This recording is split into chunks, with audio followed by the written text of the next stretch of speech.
उपस्थित सर्व मराठी प्रेमी आणि बंधू भगिनी,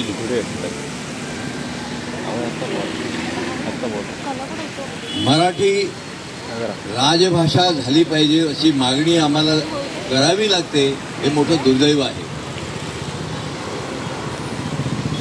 माझ्या लहानपणापासून म्हणजे गोवा स्वतंत्र होण्यापूर्वीपासून गोव्यात ज्या शाळा होत्या त्या मराठीच होत्या. कोकणी शाळा गोव्यात कुठेही नव्हती. आम्ही कोकणी बोलतो, कोकणी आमची भाषा आहे, पण राजभाषा नाही. सरकारने ती राजभाषा केली, आमचा त्याला कुठे अडथळा नाही, आम्ही त्यावर विरुद्ध नाही. परंतु मराठीला जे राजभाषेचं स्थान पाहिजे होतं ते अजून नाही. ते मिळालं पाहिजे यासाठी आमची ही चळवळ सुरू आहे.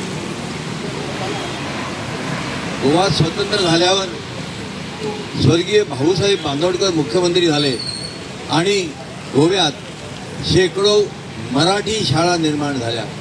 मराठीतून आजची जी पिढी आहे, जिथे सरकारी नोकरीत काम करतायत, सर्वत्र काम करतायत, मुख्यमंत्र्यासह सगळे मंत्रीसुद्धा त्यावेळी मराठी सरकारी प्राथमिक शाळेतून शिकले.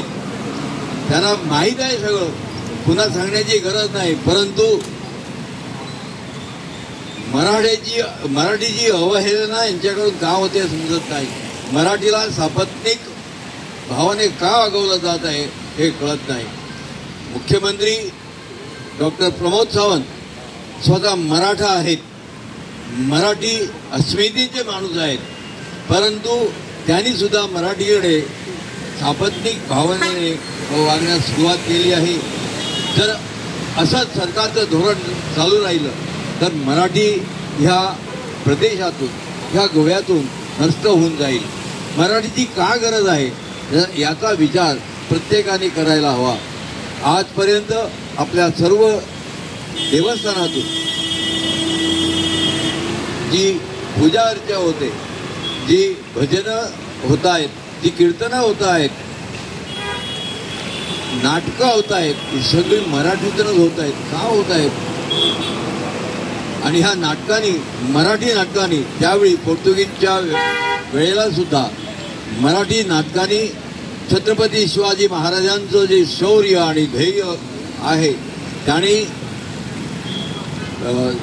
स्वराज्य स्थापना कशा पद्धतीने केली, मावळ्यांना कसं जमा केलं. त्यांच्याकडे तशी शक्ती नव्हती, सैनिक नव्हते, परंतु छत्रपती शिवाजी महाराजांनी शेतकऱ्यांना, कामकऱ्यांना एकत्र घेऊन मराठी राज्य स्थापन केलं. म्हणून आज आम्ही ताडमानाने जगतो आहोत, हिंदू म्हणून जगतो आहोत. ही अस्मिता निर्माण केली छत्रपती शिवाजी महाराजांनी.